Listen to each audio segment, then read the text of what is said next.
Hello, ನಾನು ನಿಶಾ. ಇವತ್ತು ನಾವು ಕರ್ನಾಟಕದ ಮುಖ್ಯಮಂತ್ರಿಗಳು ಮತ್ತು ಅವರ ಸಾಧನೆಗಳನ್ನು ಸಂಕ್ಷಿಪ್ತವಾಗಿ ನೋಡೋಣ. ಮೊದಲನೇದಾಗಿ KC ರೆಡ್ಡಿರವರು. ಇವರು 1947ರಿಂದ 1952ರವರೆಗೆ ಇವರು ಮೈಸೂರು ರಾಜ್ಯದ ಮೊದಲ ಮುಖ್ಯಮಂತ್ರಿಯಾಗಿ ಕಾರ್ಯವನ್ನು ನಿರ್ವಹಿಸಿದ್ದಾರೆ. ಇವರು ಸಂವಿಧಾನದ ರಚನಾ ಸಭೆಯಲ್ಲಿ ಕೂಡ ಭಾಗವಹಿಸಿದ್ದರು. ಇವರು ಮೂಲತಃ ಕೋಲಾರ ಜಿಲ್ಲೆಯ ಬಂಗಾರಪೇಟೆ ತಾಲೂಕಿನವರು. ಮೈಸೂರು ಚಳುವಳಿ ನಡೆದಿತ್ತಲ್ಲ, ಎಲ್ಲ ಜವಾಬ್ದಾರಿಯೂ ಕೂಡ ಮುಂದಾಳತ್ವವನ್ನು ವಹಿಸಿದವರು ಕೂಡ KC ರೆಡ್ಡಿರವರು. ಇವರು ಮೈಸೂರು ಕಾಂಗ್ರೆಸ್ನ ಅಧ್ಯಕ್ಷರಾಗಿ 1937ರಿಂದ 38 ಮತ್ತು 1946-47ರವರೆಗೆ ಕಾರ್ಯವನ್ನು ನಿರ್ವಹಿಸಿದ್ದಾರೆ. ಯಾರು? KC ರೆಡ್ಡಿಯವರು. ಮೈಸೂರಿನ ರಾಜ್ಯದ ಮೊದಲ ಮುಖ್ಯಮಂತ್ರಿ ಯಾರು ಅಂದರೆ KC ರೆಡ್ಡಿರವರು ಅಂತ ಹೇಳ್ಬೋದು. ಎರಡನೇದಾಗಿ ಕೆಂಗಲ್ ಹನುಮಂತಯ್ಯ.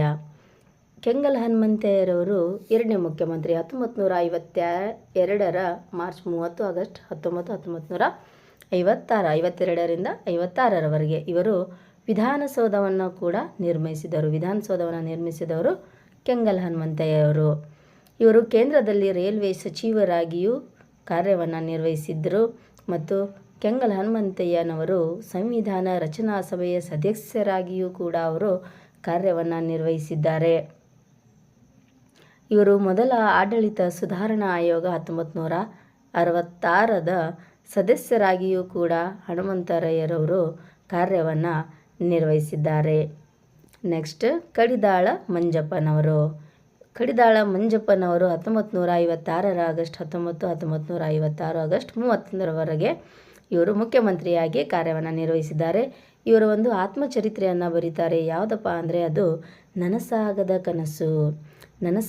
ಕನಸು ಎಂಬ ಆತ್ಮಚರಿತ್ರೆಯನ್ನು ಬರೆದವರು ಯಾರು ಅಂದರೆ ಕಡಿದಾಳ ಮಂಜಪ್ಪನವರು.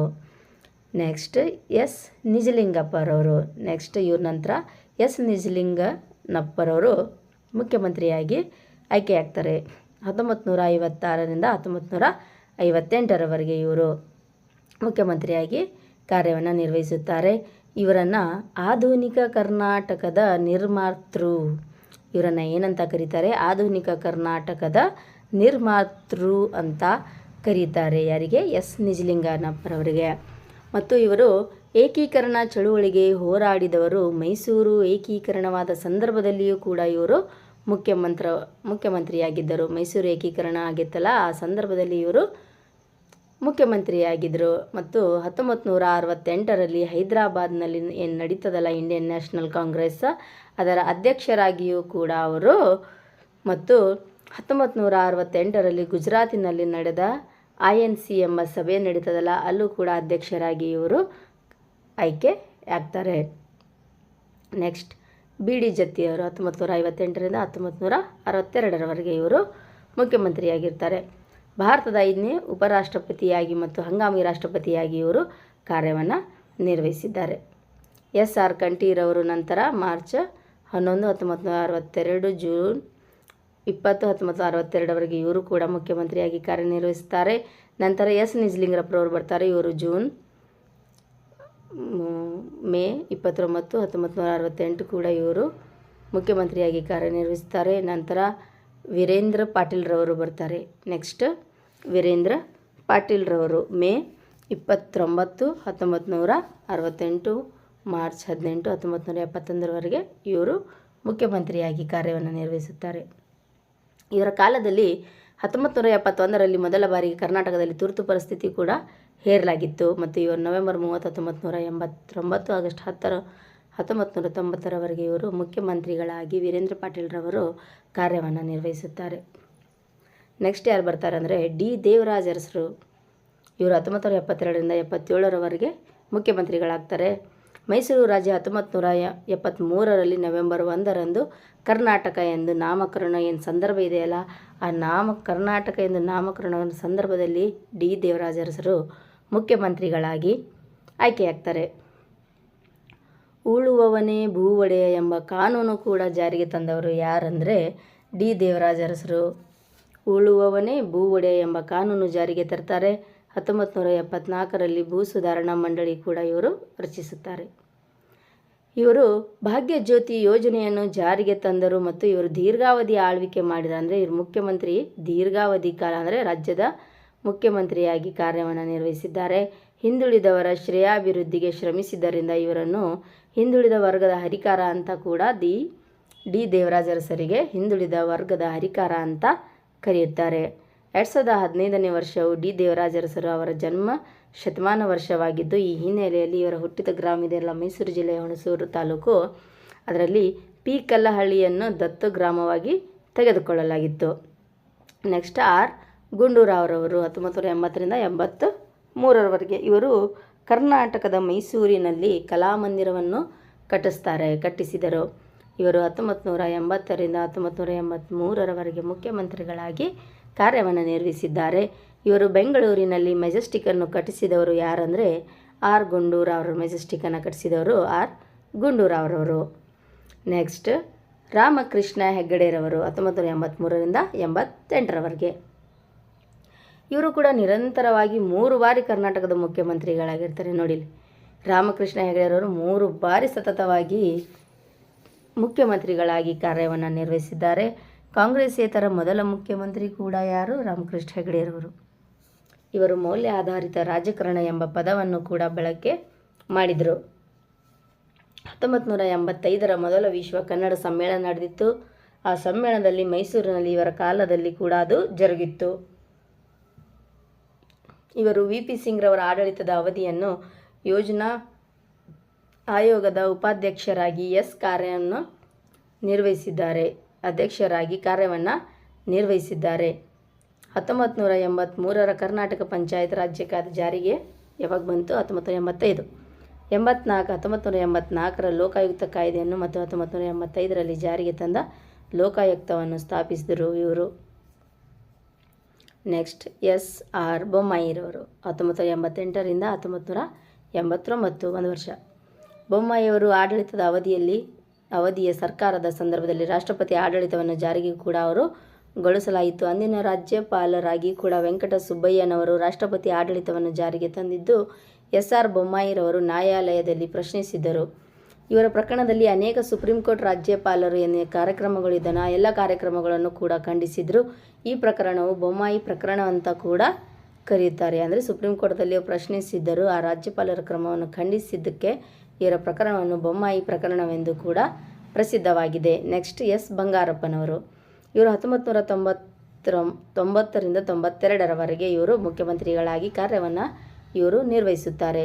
ಇವರನ್ನು ವಿಶ್ವವೆಂಬ ವಸತಿ ಯೋಜನೆಯನ್ನು ಕೂಡ ಅವರು ಜಾರಿಗೆ ತರುತ್ತಾರೆ. ಅಂದರೆ ಬಡವರಿಗೆ ಮನೆ ಅಂದರೆ ಎಲ್ಲರಿಗೂ ಒಂದು ಮನೆ ಇರಬೇಕು ಎಂಬ ಉದ್ದೇಶದಿಂದ ಬಡವರಿಗೋಸ್ಕರ ಒಂದು ಮನೆ ನಿರ್ಮಿಸುವ ಆಶ್ರಯ ಯೋಜನೆ, ಅರ್ಹ ಧನ ಯೋಜನೆ ಪ್ರಮುಖವಾದ 3 ಯೋಜನೆಗಳನ್ನು ಎಸ್ ಬಂಗಾರಪ್ಪನವರು ಯೋಜನೆಗಳನ್ನು ಜಾರಿಗೆ ತಂದಿದ್ದರು. ಎಂ ವೀರಪ್ಪ ಮೊಯ್ಲಿರವರು 1992ರಿಂದ 1994ರವರೆಗೆ ಇವರು ಮುಖ್ಯಮಂತ್ರಿಗಳಾಗಿ ಕಾರ್ಯವನ್ನು ನಿರ್ವಹಿಸಿದ್ದಾರೆ.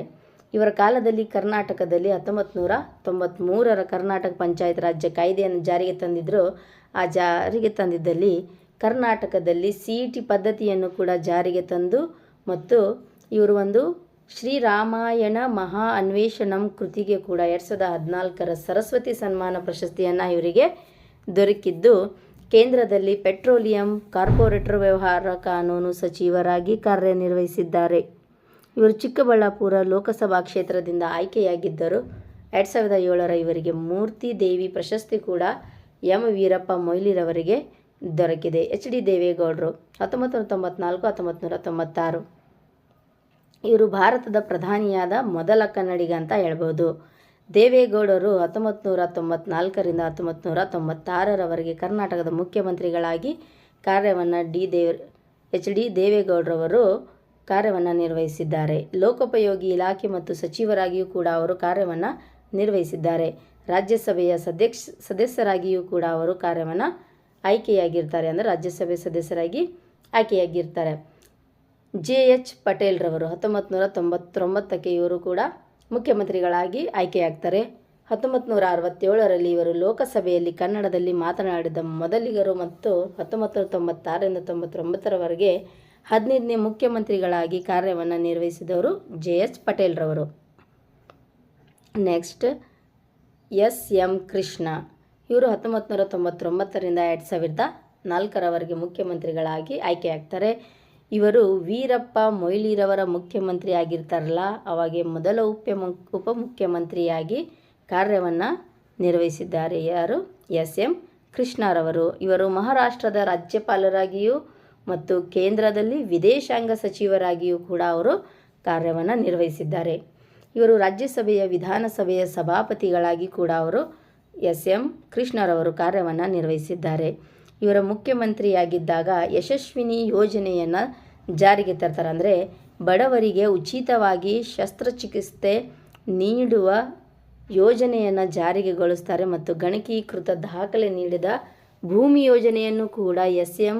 ಕೃಷ್ಣರವರು ಯಶಸ್ವಿನಿ ಯೋಜನೆಯನ್ನು ಜಾರಿಗೆ ತರ್ತಾರೆ ಮತ್ತು ಭೂಮಿ ಯೋಜನೆಯನ್ನು ಕೂಡ ಇವರ ಆಳ್ವಿಕೆಯಲ್ಲಿ ಜಾರಿಗೆಯನ್ನು ತರಲಾಯಿತು.